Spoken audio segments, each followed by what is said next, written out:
मौर्योत्तर काल में पहला प्रश्न है, ताम्रपत्र लेख दर्शाते हैं कि प्राचीन काल में बिहार के राजाओं का संपर्क था जावा सुमात्रा से। पालवंशी शासक देवपाल बौद्ध मतानुयायी था। लेखों में उसे परम सौगत कहा गया है। उसने जावा के शैलेंद्रवंशी शासक बालपुत्र देव के अनुरोध पर उसे नालंदा में एक बौद्ध विहार बनवाने के लिए 5 गांव दान दिए थे।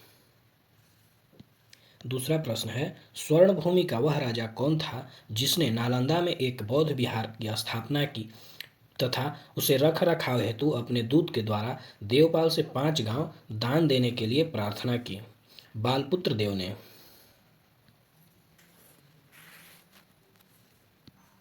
तीसरा प्रश्न, किस अभिलेख में रुद्रदामन प्रथम की विभिन्न उपाधियां वर्णित हैं? जूनागढ़ अभिलेख में। गुजरात के जूनागढ़ से रुद्रदामन का एक अभिलेख प्राप्त हुआ है। यह जिस शिला पर उत्कीर्ण है उसी पर अशोक के 14 ज्ञापनों की एक प्रति तथा स्कंद गुप्त के 2 लेख भी खुदे हुए हैं। यह विशुद्ध संस्कृत भाषा तथा ब्राह्मी लिपि में लिखा गया है।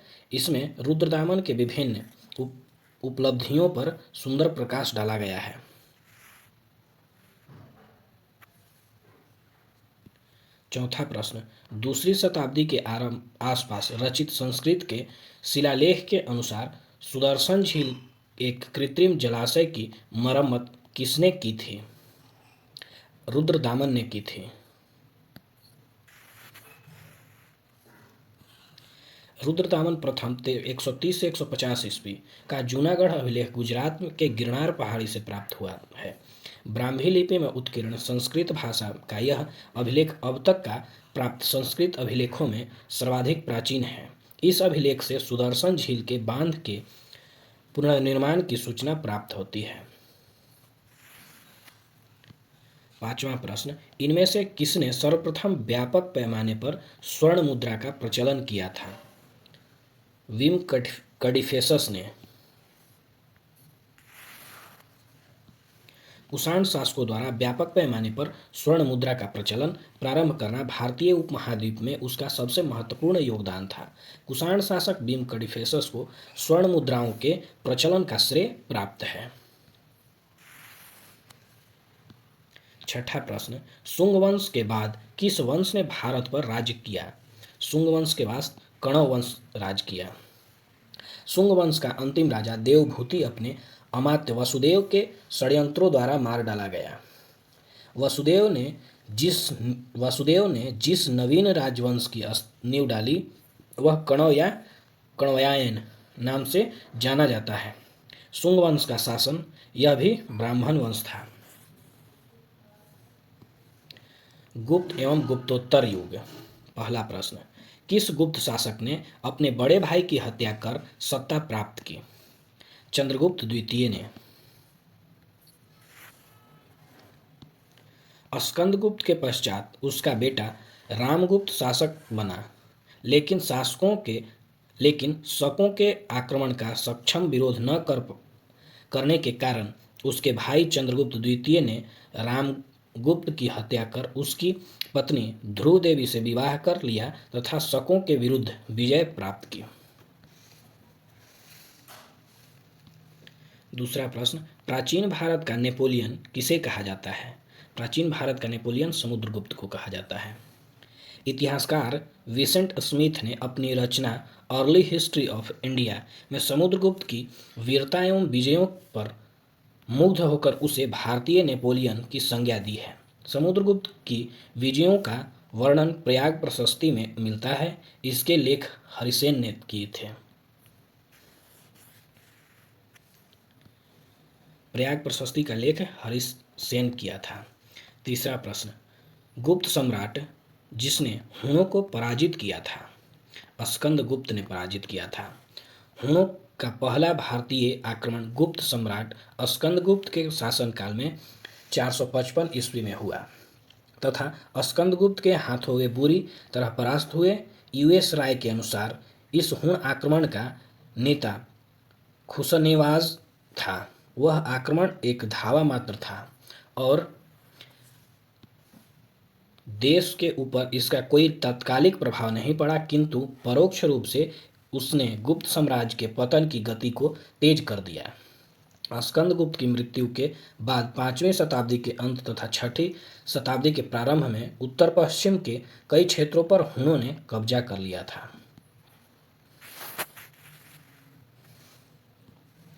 चौथा प्रश्न, नालंदा विश्वविद्यालय के संस्थापक कौन थे? नालंदा विश्वविद्यालय के संस्थापक कुमारगुप्त था। हेनसांग के अनुसार नालंदा विश्वविद्यालय का संस्थापक शक्रादित्य था, जिसने बौद्ध धर्म के त्रिरत्नों के प्रति महती श्रद्धा के कारण इसकी स्थापना कराई थी। शक्रादित्य की पहचान कुमारगुप्त प्रथम से की जाती है। कुमारगुप्त की प्रसिद्ध उपलब्धि महेंद्रादित्य थी। 5वां प्रश्न, नालंदा विश्वविद्यालय के स्थापना का युग है? गुप्त युग। नालंदा एक विख्यात बौद्ध एवं विश्वविद्यालय था। नालंदा एक विख्यात बौद्ध पीठ एवं विश्वविद्यालय था। यह दक्षिण बिहार के राजगीर के निकट स्थित था। इसके ध्वंसावशेष बड़गांव ग्राम में दूर दूर तक आज भी बिखरे पड़े हैं। 5वीं शताब्दी के मध्य गुप्तों के समय में नालंदा विश्वविद्यालय अस्तित्व में आया। सर्वप्रथम कुमारगुप्त प्रथम ने नालंदा बौद्ध विहार को दान दिया और बाद में बुधगुप्त तथागत गुप्त तथा बालादित्य नामक गुप्त शासकों ने भी इस विहार को दान दिए।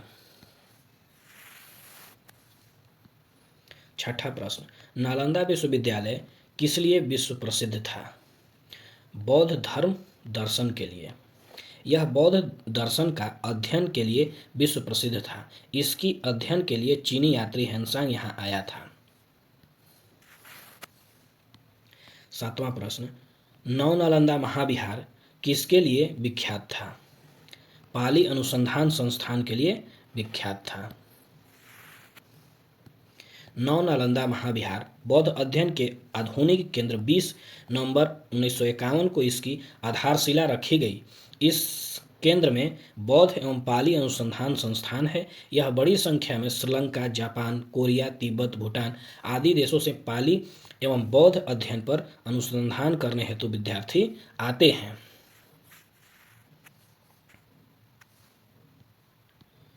8वां प्रश्न, नालंदा विश्वविद्यालय के विनाश का कारण था? मुसलमान आक्रमण। नालंदा विश्वविद्यालय बख्तियार खिलजी के अधीन तुर्क मुस्लिम आक्रमणकारियों द्वारा नष्ट किया गया था। यह भारत में बौद्ध मत के पतन के लिए अंतिम प्रहार के रूप में देखा जाता है। 9वां प्रश्न, नीचे दिए गए 2 वक्तव्य हैं जिनमें एक कथन ए और दूसरा कारण आर है। दोनों को ध्यानपूर्वक पढ़ें।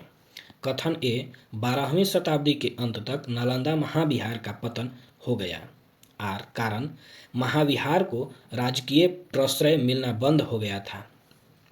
उपयुक्त दोनों कथनों के संदर्भ में निम्नलिखित में कौन सही है?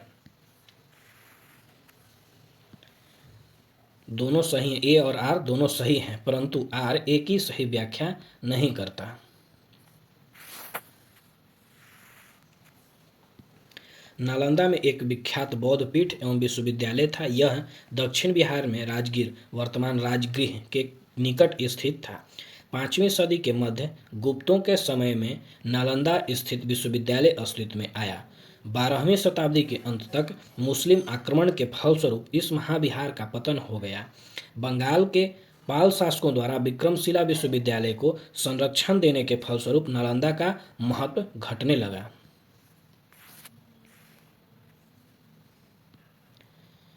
निम्नलिखित कथनों पर विचार कीजिए। पहला कथन, फाहियान एक चीनी तीर्थयात्री था जो हर्ष के शासनकाल के दौरान भारत आया था। दूसरा है, हेनसांग एक चीनी बौद्ध भिक्षु थे जिन्होंने चंद्रगुप्त द्वितीय के शासनकाल के दौरान भारत का दौरा किया था। उपयुक्त में से कौन से कथन सही हैं?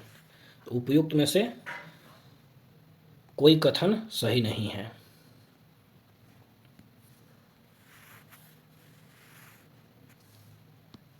फाहियान एक चीनी यात्री था और उसने चंद्रगुप्त द्वितीय के शासनकाल के दौरान भारत दौरा किया था। वहाँ के लोगों के जीवन का विस्तृत विवरण लिखा। उसने अपने विवरण में राजा के नाम का उल्लेख नहीं किया। चीनी यात्री हेनसांग ने सम्राट हर्ष के शासनकाल के दौरान भारत का दौरा किया था। उन्होंने हर्ष द्वारा नालंदा में निर्मित कई मंजिलों वाला मठ का महिमा का वर्णन किया है, जिन्होंने अपने विवरण में उल्लेख किया है कि हर्ष के काल में शूद्र कृषक करते थे। उन्होंने अपने वृत्तांत में इलाहाबाद जिसे प्रयाग के नाम से जाना जाता है में आयोजित सम्मेलन का भी उल्लेख किया है। इत सिंह 7वीं शताब्दी के चीनी बौद्ध तीर्थयात्रियों का अनुवादक था। उन्होंने 7वीं शताब्दी के दौरान भारत आए 60 चीनी तीर्थयात्रियों के जीवन को लिखा।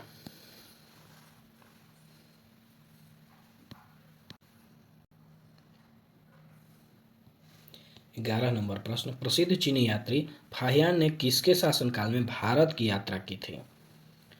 चंद्रगुप्त द्वितीय के शासनकाल में।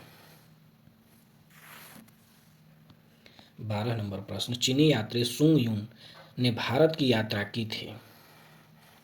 चीनी यात्री सुंग यून ने 518 ईस्वी से 521 ईस्वी तक भारत की यात्रा की। इसने अपनी 3 वर्षों की यात्रा में बौद्ध धर्म की प्रतियां एकत्रित की थी।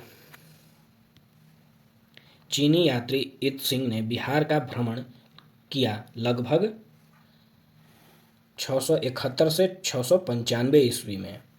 चीनी यात्री इत सिंह जब वह युवक था अपने 37 बौद्ध सहयोगियों के साथ बौद्ध धर्म के अवशेषों को देखने की इच्छा से पश्चात विश्व का भ्रमण करने का निश्चय किया। बाद में उसके साथियों ने उसका साथ छोड़ दिया तथा वह अकेले कैंटन नगर से जहाज में बैठकर भारत की यात्रा पर चल पड़ा। वह दक्षिण के समुद्री मार्ग से होकर भारत आया और सुमात्रा होते हुए चीन वापस लौट गया। 14 नंबर प्रश्न, नगरों का क्रमिक पतन किस काल की एक महत्वपूर्ण विशेषता थी? गुप्त काल की। गुप्त काल में नगर क्रमिक पतन की ओर अग्रसर हुए। संपूर्ण गंगा घाटी में जो शहर पहले अत्यंत समृद्ध अवस्था में थे, उनमें से अधिकांश को गुप्त युग में या तो त्याग दिया गया या वहाँ के आवासन में पर्याप्त विघटन हुए। पाटलिपुत्र जैसे महत्वपूर्ण नगर हेनसांग के आगमन तक गांव बन गया। मथुरा जैसे महत्वपूर्ण नगर एवं कुम्हरार, सोनपुर, सहगौरा और उत्तर प्रदेश में गंगा घाटी के अनेक महत्वपूर्ण केंद्र हास के ही प्रमाण प्रस्तुत करते हैं। 15 नंबर प्रश्न, निम्नलिखित में से कौन सा बंदरगाह गुप्त काल में उत्तर भारतीय व्यापार के लिए उपयोग किया जाता था? गुप्त काल में बंगाल में ताम्रलिप्ति एक महत्वपूर्ण बंदरगाह था, जहां से उत्तर भारत के साथ दक्षिण पूर्व एशिया, चीन, लंका, जावा, सुमात्रा आदि देशों के साथ व्यापार होता था। पश्चिम भारत का प्रमुख बंदरगाह भृगु कक्ष भड़ोच था, जहां से पश्चिमी देशों के साथ समुद्री व्यापार होता था। इसके अलावा कल्याण तथा कॉम्बे से भी उत्तर भारतीय व्यापार होता था। 16 नंबर प्रश्न, इनमें से कौन गुप्त काल में औषधि के क्षेत्र में अपने कार्य के लिए जाने जाते थे? औषधि के कार्य के लिए सुश्रुत जाने जाते थे। उपयुक्त प्रश्न की व्याख्या देखें। ज्ञातव्य है कि बिहार लोक सेवा आयोग ने अपने अंतिम उत्तर पत्र में इस प्रश्न का सही उत्तर विकल्प ए माना है, सुश्रुत को माना है। 17 नंबर प्रश्न, किस शासक वंश ने मंदिरों एवं ब्राह्मणों को सबसे अधिक ग्राम अनुदान दिया था? गुप्त वंश ने। गुप्त वंश के शासकों ने मंदिरों एवं ब्राह्मणों को सबसे अधिक ग्राम अनुदान में दिए थे। गुप्त लेखों में जिन भूमिदानों का उल्लेख किया गया है, उसमें यह स्पष्ट है कि भूमिदान के साथ साथ गांव की भूमि से उत्पन्न होने वाली आय भी ग्राहिता को सौंप दी जाती थी। 18 नंबर प्रश्न, गुप्त युग में भूमि राजस्व का दर क्या था?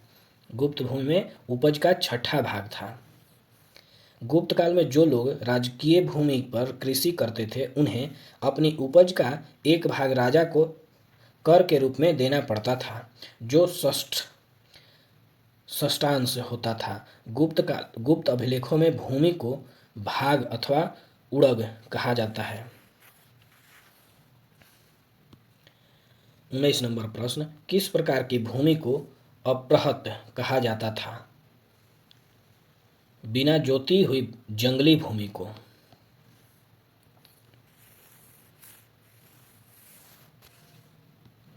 20 नंबर, गुप्त काल में शीशे के सिक्कों की एक बड़ी संख्या जारी की गई थी। सातवाहनों के समय।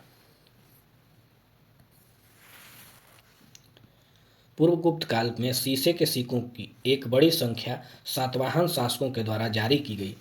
ध्यातव्य है कि सातवाहन राजवंश की स्थापना सिमुक ने की थी। इसकी वास्तविक राजधानी प्रतिष्ठान या पैठन में अवस्थित थी। पुराणों में इस राजवंश को आंध्रभृत्य या आंध्र जातीय कहा गया है। 21 नंबर प्रश्न, इसमें से किसने सर्वप्रथम व्यापक पैमाने पर स्वर्ण मुद्रा का प्रचलन किया? विम कडिफेसस ने। कुषाण शासक द्वारा बड़े पैमाने पर स्वर्ण मुद्रा का प्रचलन प्रारंभ करना भारतीय उपमहाद्वीप में सबसे महत्वपूर्ण योगदान था। कुषाण शासक विम कडिफेसस ने स्वर्ण मुद्राओं के व्यापक पैमाने पर प्रचलन किया। 22 नंबर प्रश्न, प्रसिद्ध इलाहाबाद प्रशस्ति का लेखक कौन है? इलाहाबाद प्रशस्ति का लेखक हरिसेन है।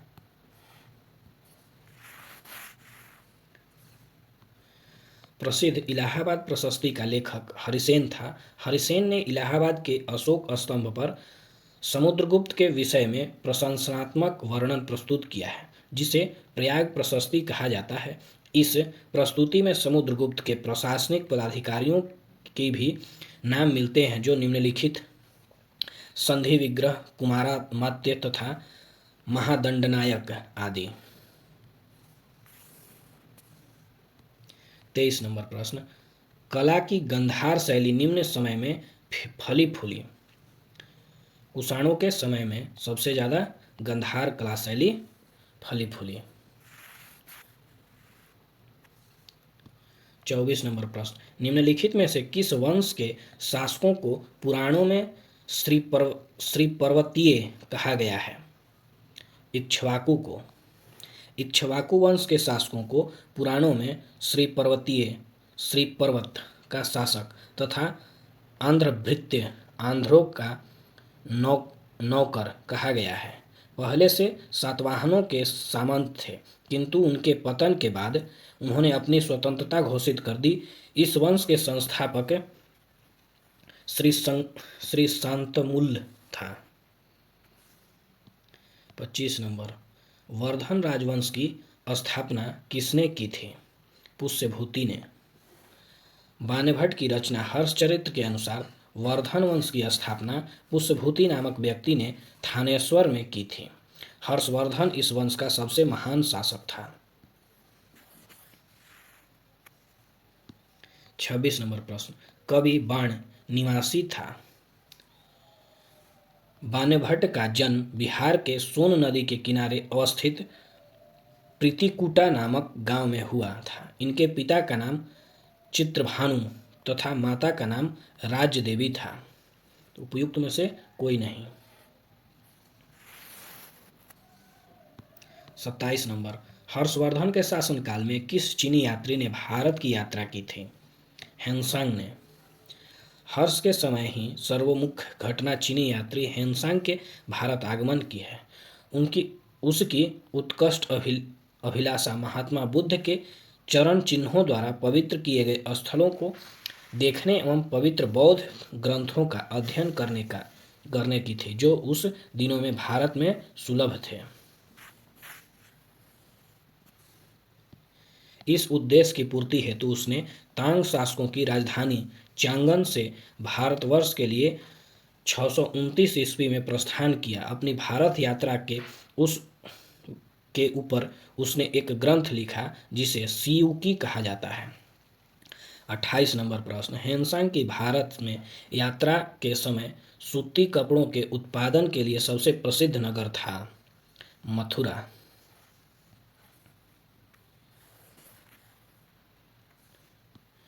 चीनी यात्री हेनसांग हर्षवर्धन के समय में भारत आया था। उसके अनुसार मथुरा उस समय सूती वस्त्रों के लिए प्रसिद्ध था, जबकि वाराणसी रेशमी वस्त्रों के लिए प्रसिद्ध था।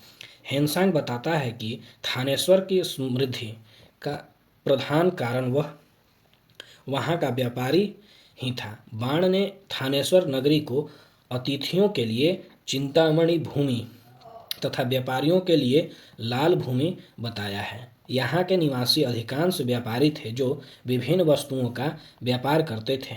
उज्जैनी तथा कन्नौज भी इस काल में आर्थिक दृष्टि से अत्यंत समृद्ध थे। 29 नंबर प्रश्न, चीनी यात्री हेनसांग ने किस विश्वविद्यालय में अध्ययन किया। नालंदा विश्वविद्यालय। 637 ईस्वी में हेनसांग नालंदा विश्वविद्यालय गया। इस समय यहाँ के कुलपति आचार्य शिलभद्र थे। लगभग 1.5 वर्ष तक नालंदा में निवास कर उनके योगशास्त्र का अध्ययन किया। इसके बाद वह बंगाल, उड़ीसा, ध्यानकट्टक होते हुए कांची पहुंचा। अपनी यात्रा के दूसरे दौर में हेनसांग पुनः नालंदा आया और वहाँ उसने व्याख्यान दिए।